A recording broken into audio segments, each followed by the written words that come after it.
irmãos? Os irmãos estão aqui também. Nós vamos ler até o versículo 38. Vamos devagar, vamos ler um capítulo inteiro, quase inteiro, para nós refletirmos na palavra do Senhor. Cadê sua Bíblia, Santo? Caô. Tem uma Bíblia ali atrás, eu acho que é de sua mãe. Érica, pode ser a irmã Érica. Seja muito bem-vinda. Nós vamos estudar Atos, capítulo 2. Atos dos Apóstolos. Vamos situar o nosso estudo, irmãos, em nome de Jesus Cristo. Nós estamos estudando sobre a manifestação do Espírito Santo na vida do cristão, começando lá do Velho Testamento. O primeiro grande avivamento foi qual? Fica para cá, para eu olhar para você também. Foi Moisés. Oh, glória! Qual que foi? Qual que foi? Reino dos anciões. E aí? A cortina esquecida. E aí, o que aconteceu? 70 profetas, anciões. E aí? E aí Deus pegou o espingarda de Moisés e encheu aquele povo lá. Amém. Nós estudamos o primeiro avivamento coletivo, vamos dizer assim. O Espírito Santo desceu, Deus tirou do Espírito de Moisés, distribuiu sobre os 70, e aí os profetizaram. 2 estavam fora do arraial e profetizaram mesmo assim, porque Deus não é institucional, ok? Uma coisa que eu aprendi, irmãos, que Deus não é institucional, mas Deus também não é anti-institucional. Que tem pessoas que chegam a ter uma resistência não grande, que diz que Deus está em todos os lugares, menos na igreja. O segundo avivamento que nós estudamos foi o avivamento de Ezequiel. Foi de Ezequiel? Tem certeza? Foi de Ezequiel. Judá estava aqui, o Samuel estava aqui. O avivamento de Ezequiel fala para nós do quê? Maior profundidade. De intimidade. Quanto mais profundo a gente vai, mais da água a gente tem. Intimidade. É um avivamento interno, certo? Depois nós falamos do avivamento em Joel. E aí? E aí, Ju? Quais as características do avivamento em Joel? Avivamento da manifestação. Quase. Mas nós não focamos nessa parte não. Tem essa parte que nós vamos ler hoje. Qual que é essa? O degradê de santo tá daquele jeito. Tá na régua. Eu acho que eu não estava no dia que estudou. Você não estava não. Mas eu postei o vídeo.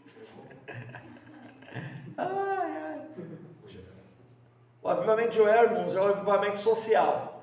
Chama os pastores para clamar, os sacerdotes, chama o povo, toca a trombeta em Sião, porque o avivamento vem com... Quais são os sinais que traz o avivamento em Joel? Acaba com a praga.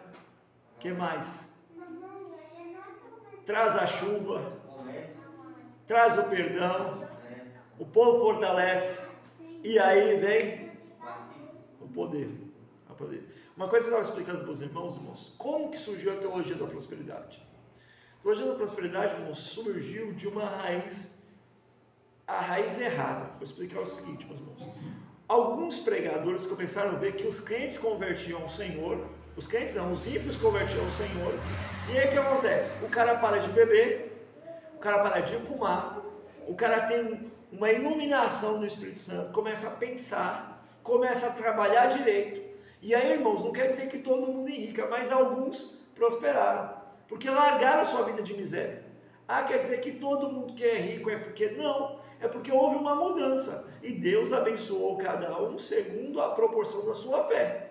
É ou não é? O cara tinha uma vida miserável, faltava comida, faltava roupa, faltava tudo. Vem para o evangelho, ó. Os pastores que são pastores na roça, pode ser, cadê você aqui? Você me traiu, meu irmão Nicole. Você falou que ia, não veio. Aqui, os pastores que são pastores na roça dizem o seguinte: o cara vive o dia todo bebendo cachaça aqui na roça. Aí ele aceita Jesus como Salvador, fica inteligente, pega a família e vai para Montes Claros trabalhar. Então a igreja da roça nunca enche. É porque o pastor não presta? Não, pelo contrário, é porque o pastor presta. Vamos lá, mas amém. Glória a Deus. Aí o pessoal começou a inverter.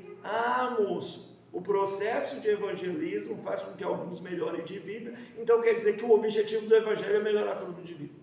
Ok. No estudo passado, irmãos, da terça-feira passada, nós estudamos a manifestação do Espírito Santo nos Evangelhos. Como Deus quer se manifestar em nós. Nós lemos aonde? Alguém lembra de alguma história, algum texto? Mateus qual? Qual Mateus? Mateus capítulo 3, versículo 10. O que diz? Todo pentecostal tem que saber de cor esse versículo. Mateus capítulo 3, versículo 10 diz...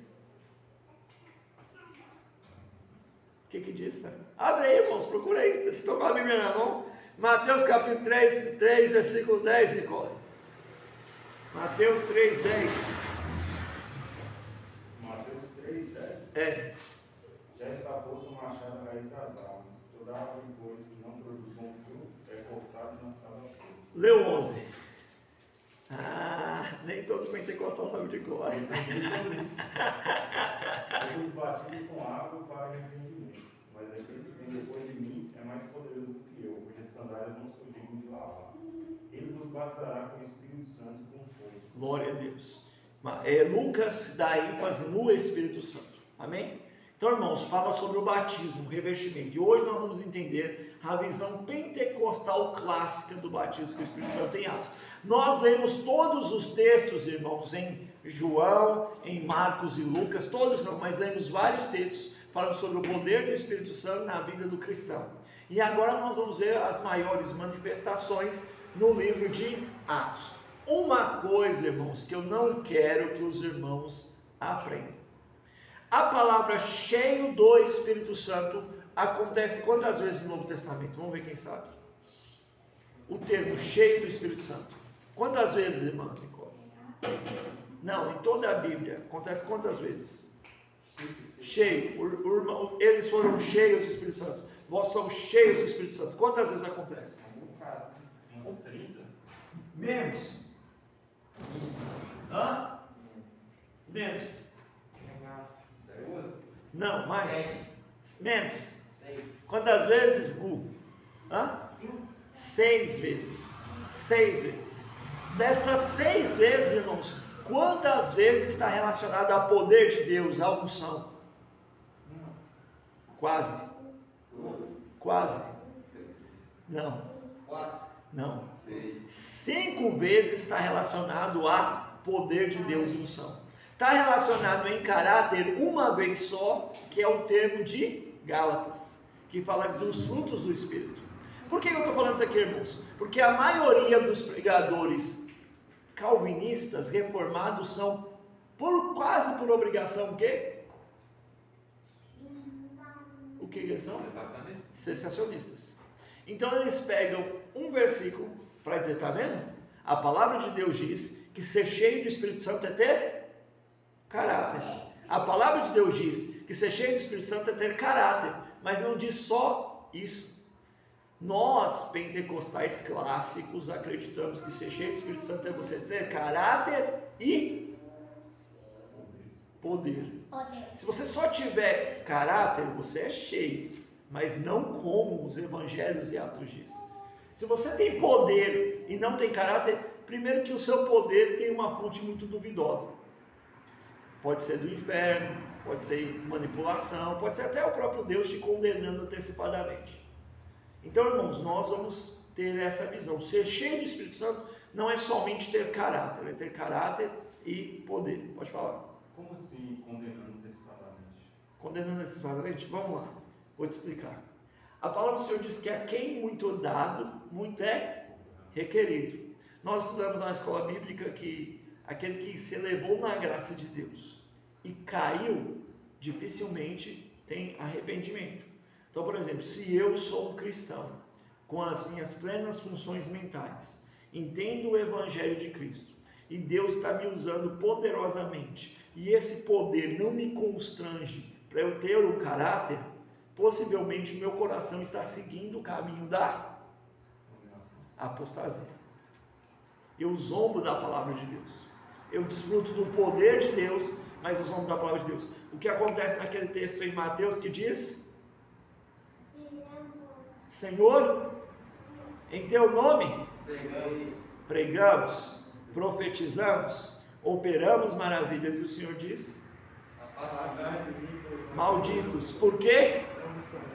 Não, eu não vos conheço, eu não conheço aquele que pratica iniquidade. Entendeu? Então, por isso, irmãos, que para quem muito é dado, sempre muito é requerido. Então, a gente nunca pode tratar os dons. Isso não deve ser medo para nós não buscarmos, viu, irmãos? Isso não deve ser medo para nós não buscarmos, mas também nós devemos ter uma responsabilidade plena sobre os dons do Senhor. Amém? Vamos ler, irmãos, Atos. Vamos ler bastante aqui. E nós vamos ler, depois nós vamos comentando no nome do Senhor. Glória a Deus. E aproximando-se o dia de Pentecoste, estavam todos reunidos no mesmo lugar. E de repente veio do céu um som, como um vento veemente e muito forte, e encheu toda a casa onde estavam sentados. E viram línguas repartidas como de fogo, as quais pousaram sobre cada um deles. E todos foram cheios do Espírito Santo e começaram a falar em outras línguas, conforme o Espírito lhe concedia que falasse. Em Jerusalém estavam habitando judeus, homens religiosos, de todas as nações que estavam no céu, debaixo do céu. E ouvindo aquela voz, ajuntou-se uma multidão, e estava confusa, porque cada um os ouvia falar na sua própria língua. E todos pasmaram e se maravilharam, perguntando uns aos outros: não são todos estes homens galileus que estão falando? Então como é que ouvimos cada um na nossa própria língua nativa? Partos, medos, elamitas, os que habitavam na Mesopotâmia, Judeia, Capadócia, Ponto, Ásia, Frígia, Panfilha, Egito e regiões da Líbia, perto de Cirene, forasteiros romanos, tanto judeus quanto prosélitos ou convertidos ao judaísmo, cretenses, árabes, todos os termos ouvidos em nossa própria língua falar das grandezas de Deus. E todos se maravilharam, perplexos, perguntando uns aos outros: o que quer dizer isso?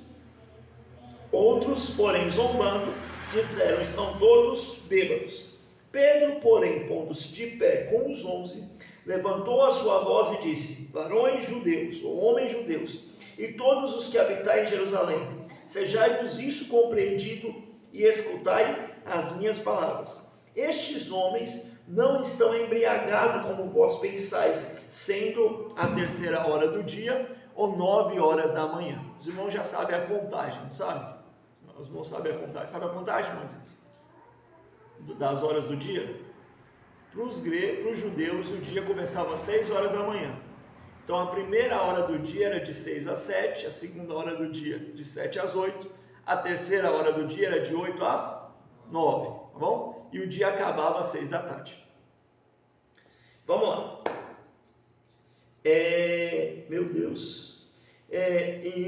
Isto, porém, é o que foi dito pelo profeta Joel. Nos últimos dias, diz o Senhor Deus: do meu Espírito derramarei sobre toda a carne, vossos filhos e vossas filhas profetizarão, vossos jovens terão visões e vossos velhos sonharão. E também do meu Espírito derramarei sobre os servos e as servas naquele dia, e profetizarão. Fareis maravilhas em cima do céu, e sinais embaixo da terra: sangue, fogo, vapor e fumaça. O sol se transformará em trevas e a lua em sangue, antes de chegar o grande e glorioso dia do Senhor. E todo aquele que invocar o nome do Senhor será salvo. Homens israelitas, escutai essas palavras. Jesus de Nazaré foi um homem aprovado por Deus entre vós, com maravilhas, prodígios e sinais, que por Deus ele fez entre vós, como vós mesmos bem sabeis. Esse homem vos foi entregue pelo determinado propósito e conhecimento antecipado de Deus. Tomando-vos, o crucificaste e mataste pelas mãos de ímpios. Deus, porém, o ressuscitou, soltou os laços da morte, porque não era possível que fosse detido por ele. A respeito dele disse Davi: sempre via diante de mim o Senhor, porque está à minha direita e não serei abalado. Por isso se alegrou meu coração e a minha língua exulta. Ante a minha carne há de viver em esperança, porque não deixarás a minha alma na morte, nem permitirás que o seu santo passe por corrupção ou decomposição. Fizeste-me conhecido os caminhos da vida, com a tua face me encherás de alegria. Irmãos, Deixe-me dizer claramente que o patriarca Davi morreu e foi sepultado, e entre nós está hoje a sua sepultura. Ele, porém, era profeta e sabia que Deus havia prometido com juramento que sua descendência levantaria o Cristo para os assentar sobre o seu trono. Prevendo isso, disse da ressurreição de Cristo que sua alma não foi abandonada no túmulo, nem sua carne para a decomposição. Deus os ressuscitou, e este Jesus, de que todos nós somos testemunhas, de modo que, exaltado pela destra de Deus, e tendo recebido do Pai a promessa do Espírito Santo, derramou isto por vós agora, vedes e ouvis. Pois Davi não subiu ao céu, mas ele próprio mesmo disse: o Senhor ao meu Senhor, assenta-te à minha direita, até que ponha os inimigos por escabelos dos meus pés. Portanto, saiba com certeza todo Israel, que é este Jesus a quem vós crucificaste, Deus o fez o Cristo. Vamos continuar. E ouvindo isto, afligiram-se em seu coração e perguntaram a Pedro e aos demais apóstolos: que faremos, irmãos? Disse-lhe Pedro: arrependei-vos e cada um de vós seja batizado em nome de Jesus Cristo para perdão do pecado, e recebereis o dom do Espírito. Olha que promessa maravilhosa, irmãos.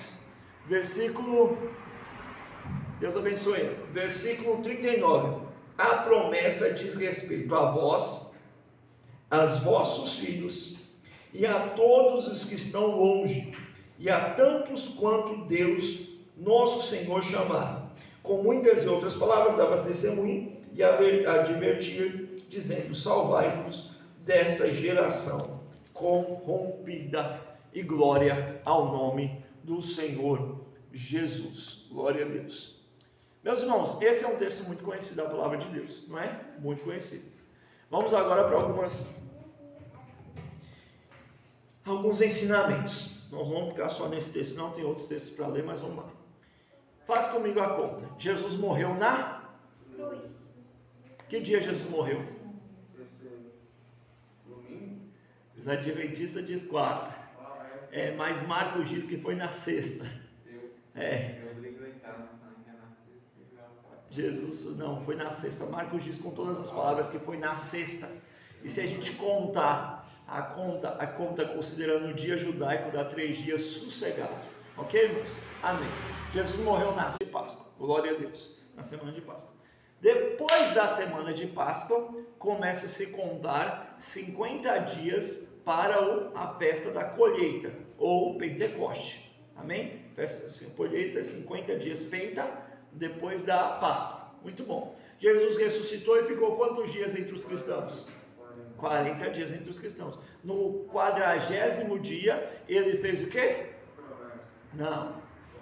Ele subiu para o céu e mandou os discípulos irem para buscar poder, para que eles sejam testemunhas, tanto em Jerusalém, quanto na Judéia, quanto em Samaria, e até os confins da terra. Glória a Deus. Os discípulos obedeceram. Quantos crentes viram o Senhor subir ao céu? 3. 3? Não. 500 crentes viram Jesus subir ao céu. O apóstolo Paulo diz em Coríntios que a maior parte vivia no tempo que ele escreveu. Desses 500, quantos que obedeceu a Jesus Cristo? 120. Irmãos, aqui é um comentário. Não é vontade de Deus encher uma parte escolhida do seu povo. Não. Vontade de Deus é que todos sejam cheios do... Mas existe uma rápida e clara diferença. Os 500 viram Jesus subir para o céu, sim ou não? Sim. Os 500 viram Jesus mandar ir para Jerusalém buscar poder, sim ou não? E por que só tinha 120 na igreja? Porque Deus selecionou 380 para não ser cheio, enquanto Deus escolheu 120 para ser cheio do Espírito Santo. Meus irmãos, sobre intimidade, sobre poder de Deus, sobre chamada, tudo é uma resposta de nós ao Evangelho. Você responde ao Evangelho, segundo o mandamento de Deus. Deus mandou buscar, eles entenderam que tinham que obedecer. Amém. Agora vamos para alguns pontos que são interessantes. Eles estão reunidos no cenáculo. Possivelmente esse cenáculo é a casa de João Marcos do Evangelho.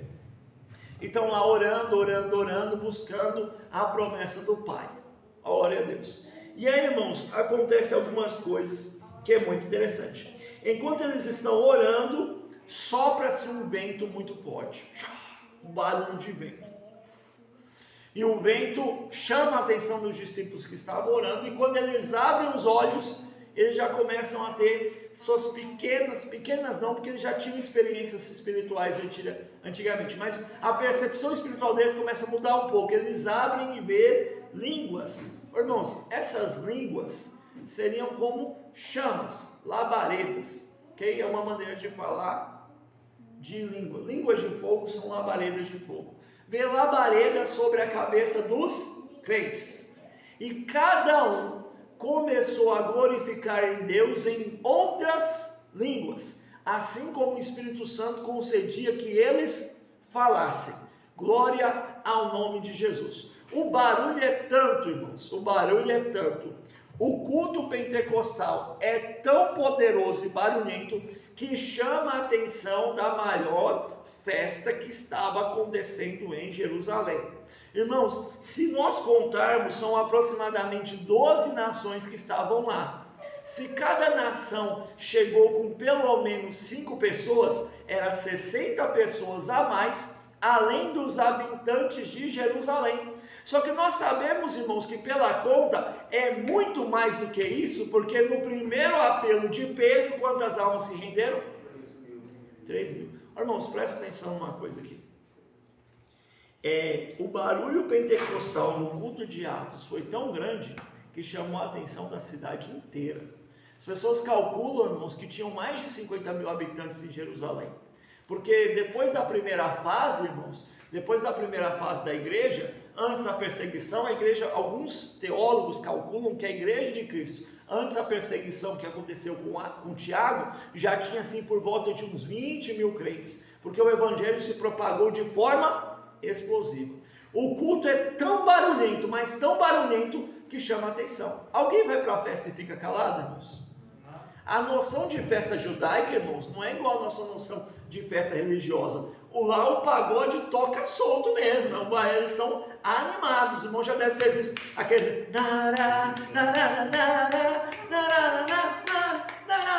Então, irmãos, chama a atenção. E aí, irmãos, vem a grande pergunta. Pastor, essas línguas aqui são esses mistérios que os pentecostais falam ou são idiomas? Interrogação. Os que são sensacionistas vão dizer que são idiomas que aconteceu exclusivamente, os que não acreditam, pode ser nas mãos, vão dizer que aconteceu exclusivamente nesse dia, porque esse dia eles datam como a fundação da igreja, ok? Alguns pentecostais vão dizer que também são idiomas, só que os outros pentecostais da classe que eu faço parte, vai dizer que não são idiomas coisa nenhuma, e eu vou mostrar para os irmãos por que não é. Pode falar. Tem uns que ainda dizem que aquele poder é só para o começo da igreja. Que acreditam, mas só para aquele tempo. Só para aquele tempo. Que eles usam um argumento bem fraco, que diz que quando o cânon foi fechado, o poder do Espírito nessa questão foi fechado. Irmãos, a pergunta é bem simples. As pessoas esquecem de olhar para o texto e esquecem de olhar para a situação. Quando você interpreta qualquer texto bíblico que você for interpretar, irmãos, você tem que interpretar tentando imaginar que você está no local, ok? Beleza? Igual uma vez surgiu uma pendência. A família de Acã foi morta porque os filhos de Acã, a mulher de Acã podia denunciar ele e se escapar. Eu falei assim, olha, é uma aplicação bem interessante para os dias de hoje. Pode deixar, meu irmão, nós vamos lá. Muito interessante hoje. É uma aplicação para hoje, mas no tempo da época, o patriarca da família era a lei. Então não havia brecha para a mulher denunciar o cara, para os filhos denunciarem o cara. Então é uma aplicação bem interessante. Irmãos, hoje nós aprendemos que eu não posso morrer com o pecado dentro da minha casa, mas na época não tinha essa brecha. Então, é uma aplicação, mas não é... Então, a gente tem que olhar para o contexto, irmãos. Primeira coisa que nós temos que ouvir. Um milagre, primeiro fala que os crentes falaram em outras línguas, conforme o Espírito lhe concedia que falasse. Amém. Falaram em outras línguas. Semana que vem, nós vamos estudar os dons espirituais em Coríntios. Então, nós vamos ver as aplicações dos dons. Mas o texto diz, e a multidão, cada um os ouvia falar em sua própria língua. Irmãos, vamos fazer um teste aqui que eu já fiz, mas eu quero que os irmãos façam novamente. No 3, você vai gritar o seu nome completo na maior força que você conseguir. Briana, está dormindo? Tá? Vai lá, mas quer tampar o ouvido de Briana. No 3, nome completo. Fala. Gritar mesmo. Nome completo. Todo mundo. Tem que dar certo. Todo mundo tem que gritar. Nome completo no 3. Tá bom? 1, 2, 3. Francisco Santos. Ele foi meio devagar, você viu? Moisés. Qual que é o nome completo de Judá? Mas Judá falou, você não escutou não? Não? São Francisco. Caleb, qual que é o nome completo de Samuel? Não, você sabe que é seu irmão, né? Irmãos, o que ocorre? 120 pessoas estavam gritando na altura que chamou a atenção da cidade. E era impossível, irmãos, humanamente impossível, que as pessoas que estivessem lá conseguissem ouvir com clareza o que saía daquele barulho. O milagre não está na fala, o milagre está no ouvir. Então o Espírito Santo, irmãos, conseguiu fazer o que nós chamamos de uma grande interpretação, pegou o barulho pentecostal e transformou, cada um ouvia falar em sua própria língua. Mas cada um na própria língua? Cada um na sua própria língua. É por isso, irmãos, que nós acreditamos que aqui não é idioma. Ah, pastor, mas eles ouviram falar a sua própria língua. Ouviram, mas bota todo mundo para gritar e pede para alguém interpretar o que está acontecendo. É tanto que em Atos dos Apóstolos, quando a gente for estudar, em Coríntios, quando a gente for estudar sobre os dons, é necessário que os que estão profetizando fiquem parados para que um interprete o que o outro está falando. Então, irmãos, isso aqui, eu não vou imitar, mas isso aqui é aquilo que a gente fala quando a gente está cheio mesmo. Aqui e por isso nós temos que buscar, irmãos, porque Deus fez uma promessa para nós. Outro texto que é interessante, irmãos, é essa parte aqui. É aqui, o computador desligou. Tá valendo. Aí, o inimigo. Aí, pronto. Irmãos, outra coisa que é interessante é o seguinte: o apóstolo Pedro prega a palavra e ele está tão cheio do Espírito Santo, irmãos, que ele prega. E aqui, irmãos, tem um detalhe muito grande. Por falta de caráter, as pessoas perderam o poder profético. Por falta de caráter, as pessoas perderam o poder profético. Então, ao invés de dizer, vós precisam melhorar, vocês estão no pecado e precisam abandonar o pecado, o que a gente diz? Nós. Eu. Eu vou pregar sobre mentira. Eu já vi gente falar isso, gente. Eu vou pregar sobre mentira. Aqui não tem nenhum mentiroso não, mas eu vou pregar sobre mentira. Irmãos, tem, e muito.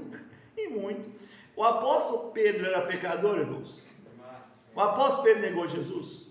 Sim, mas na hora de falar, o que ele fala? Não, eu já aceitei Jesus, eu sou pecador, mas ele prega com autoridade. E ele diz uma promessa aqui, irmãos, que é muito interessante. Ele diz assim, essa promessa é para vocês, essa promessa é para os vossos filhos, e essa promessa é para tantos quanto Deus quiser chamar. A porta do Espírito Santo, irmãos. Só outra pergunta para os irmãos: os crentes aqui já eram crentes? Os 120 já eram crentes? Se Jesus voltasse, eles seriam salvos? Antes do Pentecoste? Sim ou não? Sim ou não? O que você acha, Samuel? Sim. Eles criam em Jesus Cristo? Criam que Jesus ressuscitou? Criam que Jesus ia voltar? Criam. Mas o que é o detalhe? Além de crer, Deus quer nos dar cada vez mais poder. essa promessa é para tantos quanto o Senhor chamar. Tantos quantos aceitarem o chamado do Senhor, tem Espírito Santo para nós. Amém? E aí as pessoas ouviram a mensagem de Cristo, irmãos. O apóstolo Pedro, os irmãos do antigo, os apóstolos eram bons de Bíblia. Você vai ler a mensagem de Pedro, a mensagem de Paulo, a mensagem de Estevão, que é uma das mais bonitas. Eles vêm contando a historinha assim, encaixadinho, ó, encaixadinho. Olha, deixa eu falar com vocês, isso que está acontecendo agora, aconteceu em Joel, lá, tal, e prega, e fala de Davi, e termina em Jesus. O segredo de toda a pregação evangelística é terminar em Jesus de alguma maneira. Amém, irmãos? Agora, só um detalhe. Abram para nós, por favor, Joel, capítulo 2, versículo 28. Joel, capítulo 2, versículo 28. Deixa as duas Bíblias, vamos fazer esse exercício aqui. É sempre bom fazer esse exercício quando a gente está estudando Atos dos Apóstolos. Deixa a Bíblia em Atos, capítulo 17, 18, versículo 2. Capítulo 2, versículo 17, 18 e 20, 19. E abre em Joel, capítulo 28 e 29 e compara para ver se tem alguma diferença. Deus abençoe os irmãos aqui que estão acompanhando. Por favor, abram suas Bíblias em nome de Jesus. Glória a Deus. Lê rapidinho e vê se tem alguma diferença. Aleluia. Achou a diferença? Não. Nem procurou, né? Qual a diferença? Tem uma diferença. Qual a diferença? Hã? Mais resumidos em Atos. Quase.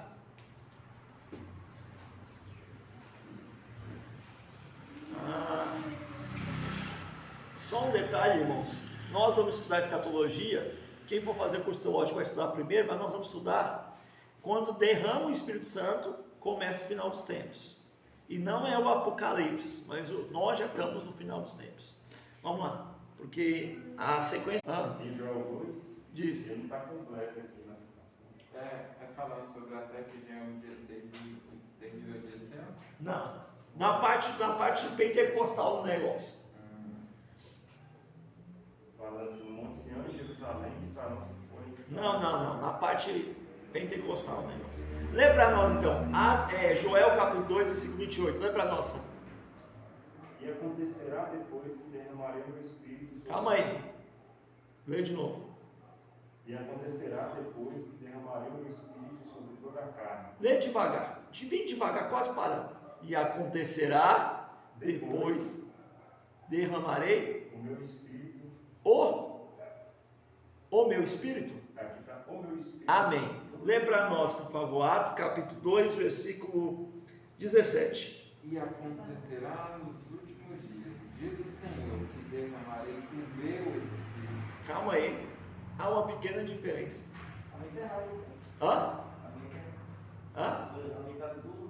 Isso, essa diferença, irmãos, pastor Gilmar Santos, que é um pastor teólogo pentecostal, diz: se eu dou o bolo para Judá leva o bolo inteiro.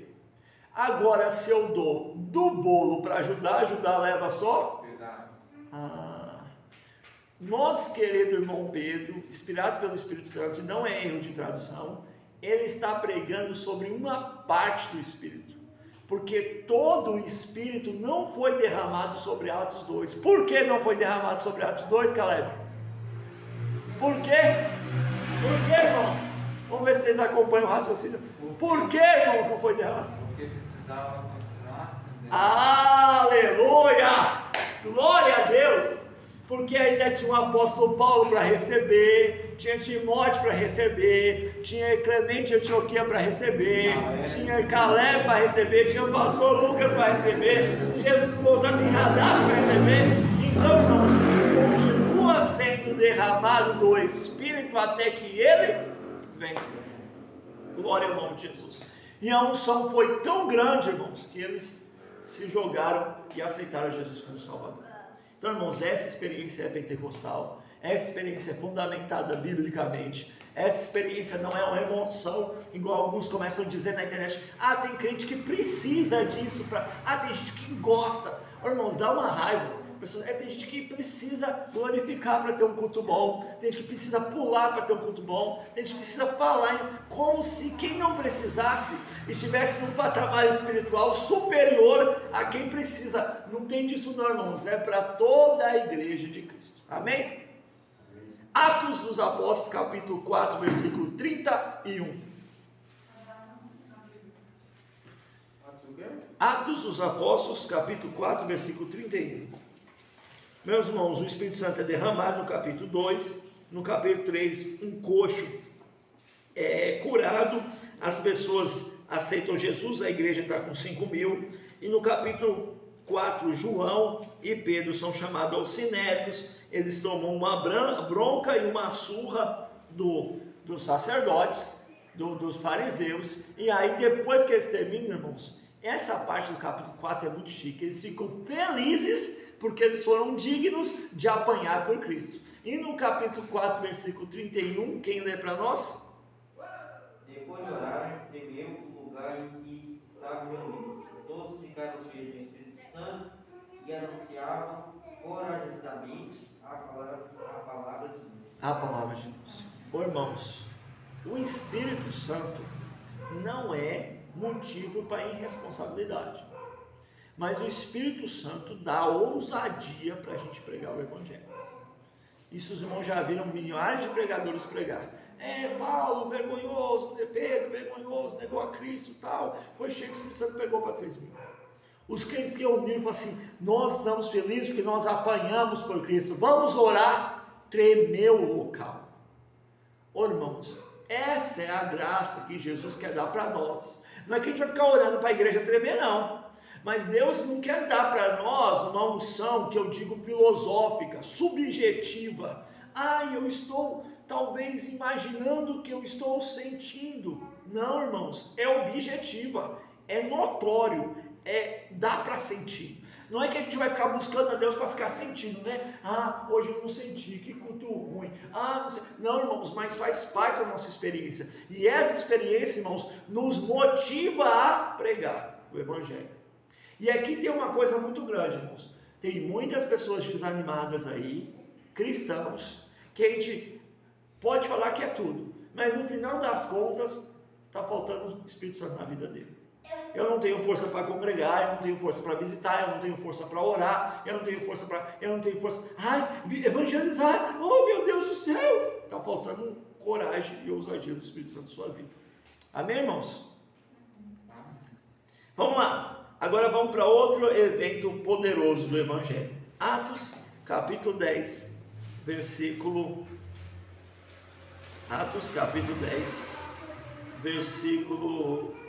43. Esse eu vou ler. Capítulo 5, Ananias e Safira mente. Capítulo 6, a instituição do diácono. Capítulo 7, Estevão prega o Evangelho. Capítulo 8, Filipe prega o Evangelho. Capítulo 9, o pessoal encontra com Deus, encontra com Paulo no caminho de Damasco. Capítulo 10 que nós chegamos, o nosso querido irmão precisou tratar com Pedro para ser uma testemunha fiel contra os judaizantes na igreja. Desce para Cesareia por causa de Cornélio. Desce para Jope para curar Tabita. Estando em Jope, ele tem uma visão que os irmãos conhecem, um lenço, como se fosse um vaso atado aos animais. Deus fala: mata e come, eu não vou comer o que o Senhor purificou, não torne imundo aquilo que o Senhor já santificou. E aí as pessoas falam que aqueles que gostam de mandamento dizem que aquilo é figurado, mas não é. Deus está falando que já santificou. Lá em Timóteo diz que pela oração e pela palavra tudo está santificado. Vamos lá? E aí, irmãos, Pedro chega na casa de Cornélio. Versículo 24. Vamos ler o versículo 24. Irmãos, eu desejo isso para a minha vida. E eu quero que os irmãos desejem isso para a vida dos irmãos também. Versículo 24. No dia seguinte, chegando em Cesareia, Cornélio os esperava, tendo convidado os seus parentes e amigos mais íntimos. Irmãos, aqui está um segredo do Evangelho ter crescido tanto no primeiro século. Hoje, irmãos, a gente faz culto nos lares, fazemos, glória a Deus, temos que fazer. Mas normalmente as pessoas querem um culto do lar para atender só a sua necessidade. Só a sua necessidade. Dificilmente a gente encontra pessoas, irmãos, eu falo de modo geral, que estão dispostos a que seu lar vire uma igreja. Ele normalmente quando alguns lugares, quando tem células, as pessoas selecionam as pessoas para células de tal maneira que esteja o seu grupo de afinidade, né? Mas vamos lá. Entrando Pedro, saiu Cornélio para recebê-lo e ajoelhando os seus pés o adorou. Pedro, porém, o levantou, dizendo: levanta que eu sou homem com você. Falando com ele, entrou e encontrou muitos que estavam ali ajuntados. Ele disse: vós bem sabeis que não me é permitido, como judeu, ajuntar-se a estranhos. Deus, porém, mostrou-me que a nenhum homem devo considerar imundo, pelo que, sendo chamado, vim sem contrariar, perguntando: por que razão mandaste me chamar? Cornélio respondeu: há 4 dias estava eu em jejum até a hora, orando em minha casa às 3 da tarde. De repente, diante de mim se apresentou um homem com vestes resplandecentes, dizendo: Cornélio, a tua oração foi ouvida e as tuas esmolas estão em memória diante de Deus. Envia homens a Jope e manda chamar a Simão, que tem por sobrenome Pedro, e ele está na casa de Simão, curtidor de couro, à beira-mar. Imediatamente mandou. Irmãos, só um comentário. Às vezes Deus vai trabalhando na vida das pessoas aos poucos. Só de Pedro estar na casa de um homem que curtia couro já era um pecado judeu. Deus já estava trabalhando na vida de ele, porque um homem que curte couro está em constante contato com carne morta. E se você encostar em qualquer carne morta, você era imundo até a tarde. Então, cara, esse curtidor, se não fosse um judeu, se fosse um judeu, era um judeu que estava imundo todo dia. E se ele fosse um gentil, ele... Ó. Geralmente, então, tinha açougue naquela época? Açougue? Açougueiro. Tinha, eu acho que tinha. Então, cristão não podia ser açougueiro. Não, judeu podia ser açougueiro. Vamos lá. Onde é que eu estava, irmãos? E imediatamente mandei, vieste agora ter conosco, e abrindo a boca, na verdade, reconheço que Deus não faz exceção de pessoas. Irmãos, aqui está um versículo que as pessoas fazem uma doutrina, fazem uma doutrina precipitada. Eles pegam esse texto e dizem aqui, está vendo aqui? Anjos não podem pregar o evangelho. Irmãos, não existe nenhum versículo que proíbe os anjos de pregar. Existe versículo que manda a igreja pregar. Por que eu falo? Porque existem vários lugares não alcançados que a pessoa encontra um sujeito do nada, prega o evangelho para ele e some. E aquele cara vira um missionário. A pessoa tem um sonho com Jesus e some. Entendeu, irmãos?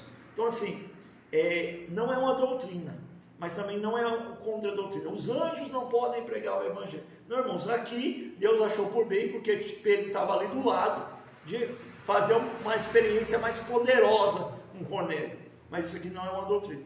Tá bom, irmãos? Fora muçulmanos, toda a Paquistão, regiões assim, tem muitos testemunhos que eles se converteram depois de visões, ou avisos assim, que era apresentado em lugares. Sim. Não foi nenhum missionário. Né? Não foi nenhum missionário. Então, assim, acontece, sabe, irmãos? Amém? Vamos lá. E abrindo a boca, na verdade, reconheço que Deus não faz exceção de Jesus. Versículo 35. Mas que lhe é agradável aquele que em qualquer nação teme e o faz que é justo.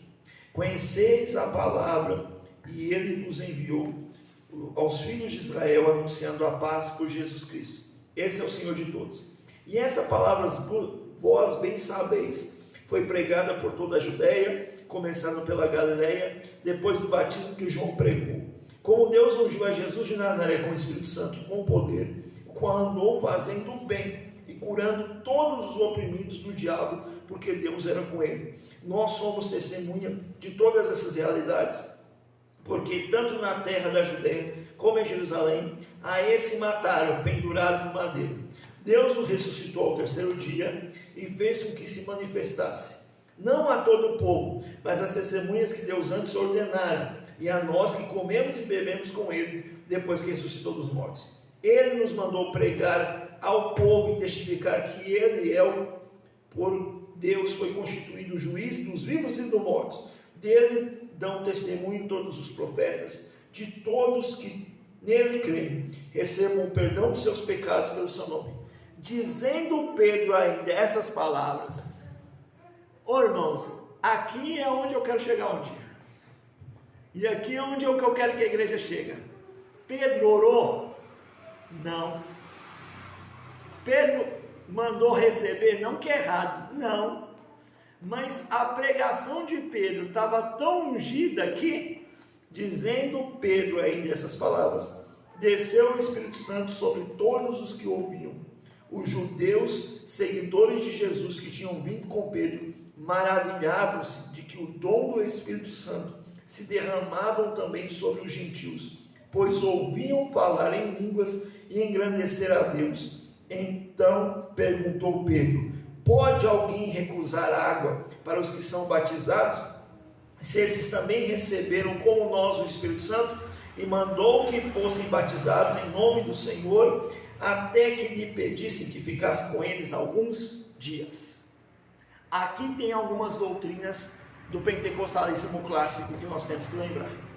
Doutrina número 1, primeira coisa, quando há um derramamento do Espírito Santo, o que alguns chamam de segunda bênção, outros chamam de revestimento de poder, outros chamam de batismo com o Espírito Santo, a evidência inicial é falar em línguas.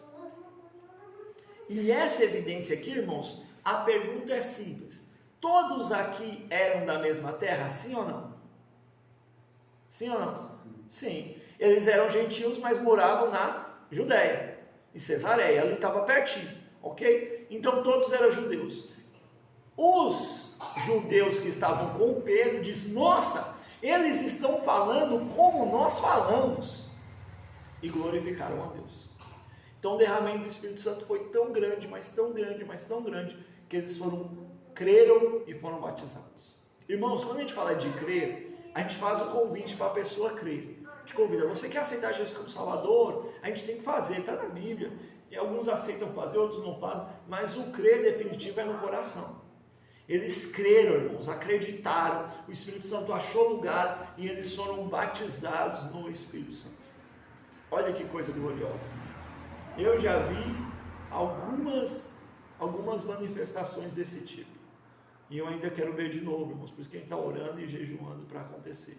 Creiamos, irmãos, há uma promessa do Espírito Santo abundante para nós, abundante para nós. Eu estou pregando aqui, irmãos, porque eu acredito que a fé vem pelo ouvir e ouvir a palavra de Deus. Que esses textos, irmãos, façam sua fé crescer, façam com que minha fé cresça, para que nós sejamos cada dia mais cheios do Espírito Santo. Em algum momento aqui, irmãos, os irmãos acharam alguma brecha de que Jesus não queria dar o Espírito Santo a alguém? Não.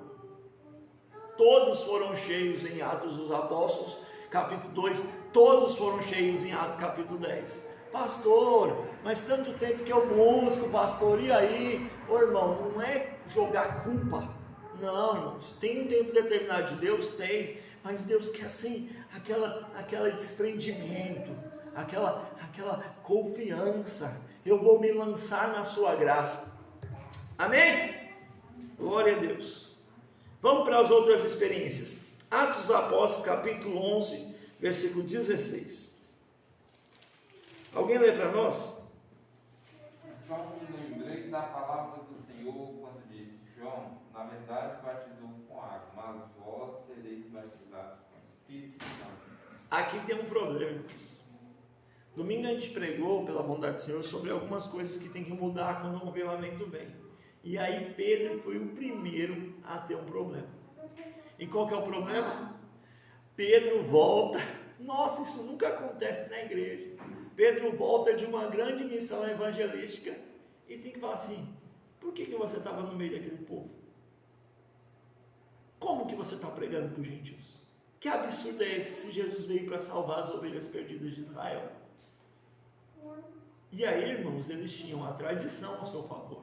Mas Pedro tinha a palavra, tinha a sua experiência apostólica e diz, olha, eu não sei como eu explico, mas eu sei que eles ficaram crentes igual nós ficamos em Atos capítulo 2. E esse argumento aqui vai ser utilizado lá em Atos capítulo 15 para deixar os gentios em paz. Só que o capeta é triste e a carne é arrogante e não deixaram. Eu já tive experiências, os irmãos muito mais que eu, que esse restinho da lei veio atrapalhando a igreja pelos séculos dos séculos. Amém, irmãos? Amém. Então, irmãos, tem gente, irmãos, que igual a gente conversou domingo, irmãos, tem gente que tem um medo de ir para a luta. Eu tenho medo das pessoas se levantarem contra mim. Tá. A maior parte das pessoas que falam assim que as pessoas estão se levantando contra ele, a maior parte, não é todos, porque tem crentes sérios que sofrem perseguição, mas são crentes desorganizados, crentes desocupados, crentes que acabam fazendo tudo errado, e quando alguém vai chamar a atenção deles, ele fala assim, você está se levantando contra mim. Mas aqui os crentes estavam se levantando contra Pedro, e Pedro apresentou, olha, eles receberam do mesmo batismo que nós recebemos. E aqui quebra, irmãos, aqui quebra a teoria do sensacionismo, porque os crentes de Jerusalém receberam, os crentes na Judéia receberam, daqui a pouco nós vamos ver que os crentes em Éfeso receberam, nós vamos ver que os crentes em Samaria também estavam recebendo. Então quando é que acaba? Não acaba. Amém? Atos dos Apóstolos, capítulo 13, versículo 2, esse eu gosto.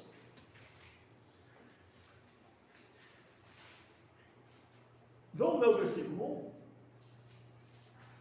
1? Lê o versículo 1 para nós aí. Vai, Caleb. Entre os profetas e mestres da igreja de Antioquia. Não, põe vontade nessa leitura aí, meu filho. Entre os profetas e mestres da igreja de Antioquia estavam Barnabé e Simeão, chamado Negro, Lúcio de Sinéria, Manaém, que fora criado por Herodes, o tetrarca. Isso, tetrarca. Era um título, príncipe. E Saulo. Enquanto esses homens estavam em adoração ao Senhor, jejuavam, o Espírito Santo disse: separem-me Barnabé e Saulo para realizar o trabalho para o qual os chamei. Então, depois de jejuarem e orarem, impuseram as mãos sobre eles e os enviaram. Glória a Deus. Irmãos, vamos aqui para algumas questões simples, certo? Não quer dizer que é 14 anos de preparo para todo mundo, irmãos. Mas aqui Paulo já tinha 14 anos na igreja. Paulo já tinha subido a Jerusalém, já tinha voltado de Jerusalém, já tinha ido para as regiões da Arábia aprender com o Senhor, como ele mesmo disse, e aqui ele estava na igreja de Antioquia. Aqui havia doutores, haviam mestres, mas isso não impedia eles de orar e jejuar. Mesmo sendo doutores e mestres, isso não impediam eles de ouvir a voz de Deus. E o que eu acho interessante, irmãos, que enviar alguém é algo sério. Sim ou não? Sim, algo seríssimo. E aí, os irmãos ouvem um texto, olha aqui, ó. E servindo a Deus, servindo ao Senhor, e jejuando, disse o Espírito: separai para mim Paulo e Barnabé para a obra que vos tenho mandado. E aí, irmãos, a gente lê essa parte e tem uma noção assim de que é rápido. Eu não sou da teologia, daquela assim, eu preciso de 50 anos para fazer uma coisa. Não. Mas a Bíblia tem prudência. Eles ouviram, não sei se foi o próprio Espírito Santo que falou, eu não sei se foi uma palavra profética, eu não sei se foi uma visão, a Bíblia não detalha. Mas o que eles fizeram? Capítulo 3, mandou Barnabé? Mandou Paulo e Barnabé? Não. Então, depois de jejuarem e orarem, impuseram sobre eles as mãos e os enviaram. Mas não é possível a gente falar assim, irmãos, vamos jejuar agora para a gente mandar Judá 9 horas para a missão? Não. Eu não estou falando, irmãos, que foi anos, não. Mas assim, ó, já que Deus está falando algo com a gente, então a gente vai orar e jejuar, para a gente ter a resposta poderosa do Senhor. Irmãos, com todo o carinho e respeito do mundo, de todos os pecadores, eu sou o segundo maior, porque Paulo já veio na frente. Não dá. Mas, irmãos, Deus tem colocado no meu coração, irmãos, para nós orarmos e jejuarmos, porque Ele quer fazer grandes coisas para nós. E só vai acontecer, irmãos, quando nós alcançarmos, não pelo nosso mérito, mas pela graça do Senhor, a expectativa. É por isso que nós vamos passar esse mês de jejum, vamos orar, o outro mês nós vamos jejuar e vamos para frente, irmãos, que isso é a única coisa que nós podemos fazer, até que os frutos venham. Os frutos venham. E aí, irmãos, o que eu acho chique é que o Espírito Santo separa obreiros, irmãos. Eu já vi lugares, irmãos, que tem treinamento após treinamento, curso após curso, e na hora de escolher obreiros para separação, não tem.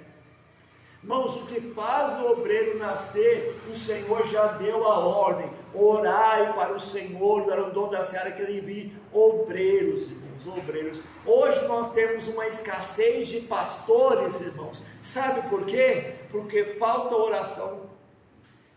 Eu vi uma frase, uma vez eu viajei para uma cidade, eu viajei para Itajubá, não, Pouso Alegre, não, Santa Rita do Sapucaí, eu fui fazer um curso, e eu resolvo, toda vez que eu viajo, eu resolvo congregar, vou congregar para conhecer os irmãos, igreja, e eu cheguei no culto, a igreja estava frio, não tinha levado blusa de frio, a taça estava para nascer, aquele batedor, e eu fui na igreja, cheguei no culto 7h30, os irmãos tudo sentados, conversando, o pastor chegou, passou a mão no bolsinho, olhou a hora, tem que começar o estudo, né, tipo assim, só voltou a falar isso, e começou o estudo, mas eu aprendi uma frase naquele estudo que marcou a minha vida, ele disse o seguinte: irmãos, banco sem oração é púlpito sem poder, simples assim.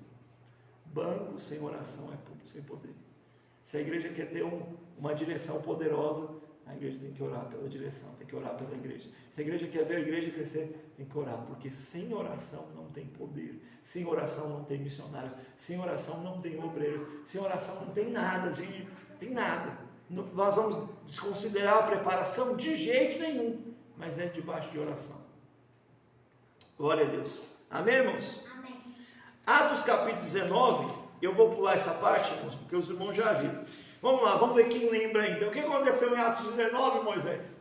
Vamos ver se estava prestando atenção na pregação. Deixa eu pegar um pedaço de pau para jogar nele. Atos capítulo 19, meu filho, o que aconteceu? Resume para mim aí. Não, resume. Sem ver? Mas sem ver, ué. O que aconteceu em Atos 19, Moisés? Caleb.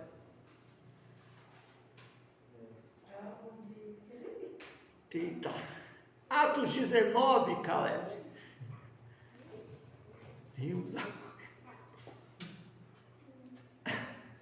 Judá, Atos 19. O que aconteceu em Atos 19? Você colou? Você colou? Eita, o que aconteceu em Atos 19, irmãos?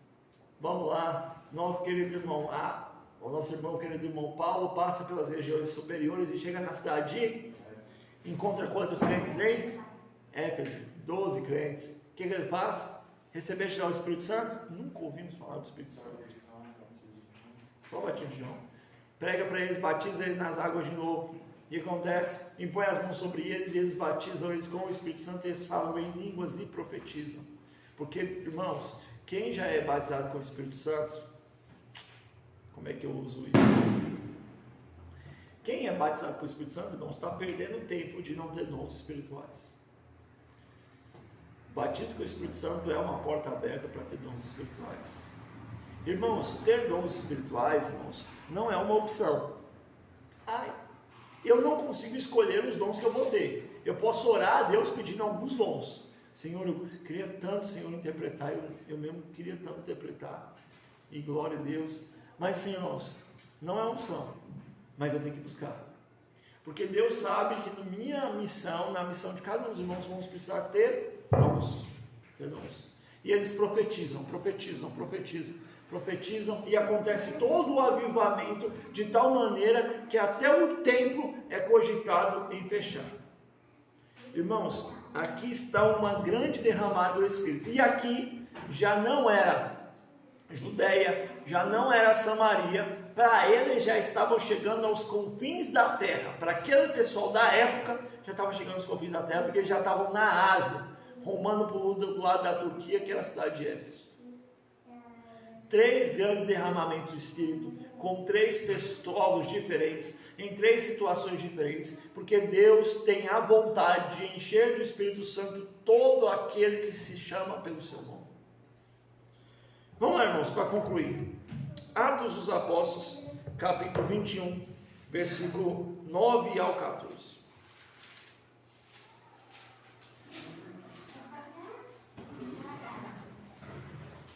Glória a Deus, glória a Deus, amém? Atos dos Apóstolos, capítulo 21, 9 em diante, eu vou ler, 8, amém? No dia seguinte, partindo dali, chegaram em Cesareia, e entrando na casa de Filipe, o evangelista, que era um dos 7, ficamos com ele. Uma pausa aqui, irmãos. Existem pessoas que são totalmente contrárias à promoção ministerial. Tem pessoas que falam assim, esse negócio de ficar mudando de função, não sei o que lá.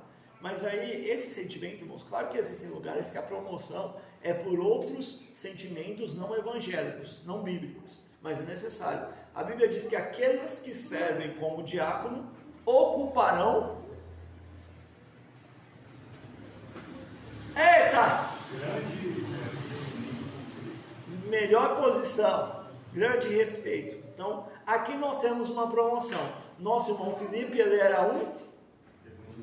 Não, diácono. E agora, no capítulo 7, ele era um diácono. No capítulo 21, ele é um evangelista. Então, existe promoção, certo? O que não pode ocorrer é que a promoção seja por tempo de serviço. Não é igual ao exército, não.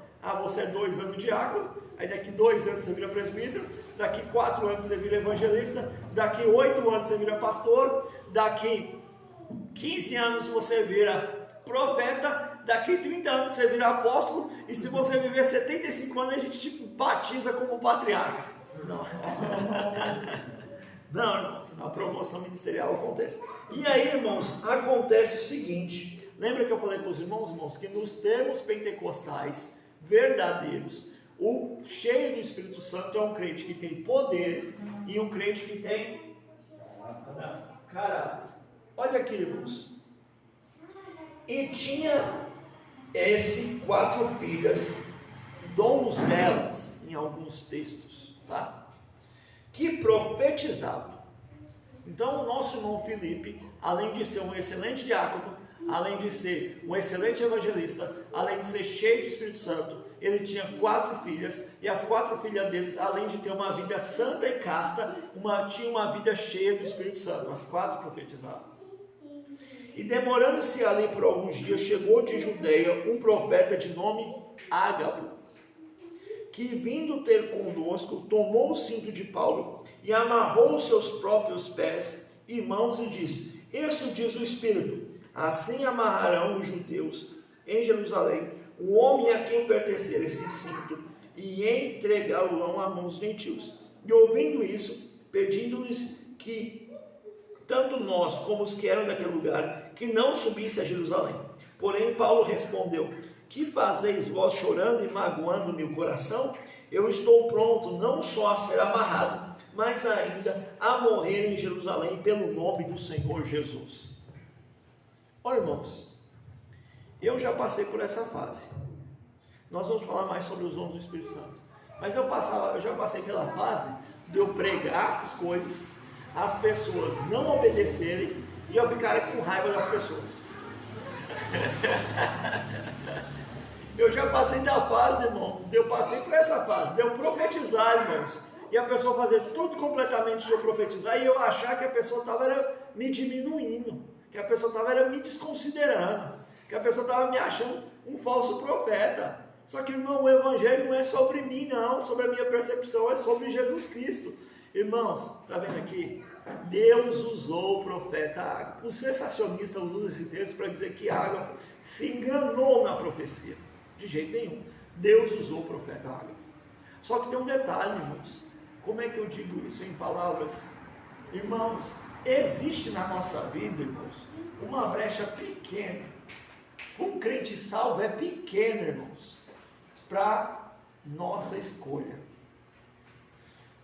Nós não cremos, irmãos, que a gente faz tudo sem perguntar para Deus e está de boa. Eu aceitei Jesus como Salvador, tudo que eu fizer aqui para frente é vitória. Não, a gente não crê assim. Mas também não cremos, irmãos, que tudo que nós fizemos é o Senhor que manda. Existe uma brecha, irmãos, que a gente pode escolher. Uma brecha que a gente pode escolher. Vou dar um exemplo bem simples. Os irmãos, por mais que Deus falou com os irmãos, e alguns Deus falou por intermédio de voz, outros Deus falou por intermédio da razão, outros Deus falou por intermédio da situação geográfica, os irmãos decidiram ou não vir pregar aqui. Um exemplo bem simples. Por mais que Deus tenha colocado no meu coração várias coisas, em algum momento eu precisei decidir ou não mudar de igreja. Certo? Amém, irmãos? Deus não me obrigou, Deus não me arrastou. Ele foi me dando sinais, foi dando sinais para os irmãos. E aqui Deus falou assim: olha, Paulo, não sobe não. Só que Paulo estava tão determinado, irmãos. Na sua determinação, o nome do Senhor foi glorificado? Foi. Porque a determinação de Paulo não passava por pecado, não passava para agradar a sua vontade, não passava por fazer a vontade de Deus. Então há momentos na vida da gente, irmãos, que existe um plano de Deus e existe o nosso plano, e às vezes a gente aceita o nosso plano. Amém? Glória a Deus. E aqui, irmãos, há uma família pentecostal. Nosso irmão Felipe, nossas irmãs que nós não sabemos o nome, nosso amigo Ágapo, todos profetizavam. A essa altura, irmãos, Paulo já tinha feito suas 3 viagens missionárias. A essa altura, irmãos, nós já estávamos beirando assim, irmãos, por volta do ano 65, 63 foi quando Paulo morreu. Nós estávamos beirando pelo ano 55 da cristandade. Então, irmãos, o Espírito Santo ainda falava 25 anos depois do derramar do Espírito Santo. O que nós entendemos, irmãos? Que o Espírito Santo ainda continua a falar em nossa vida. Amém? Vamos orar em nome de Jesus. Terça-feira que vem, irmãos, nós vamos terminar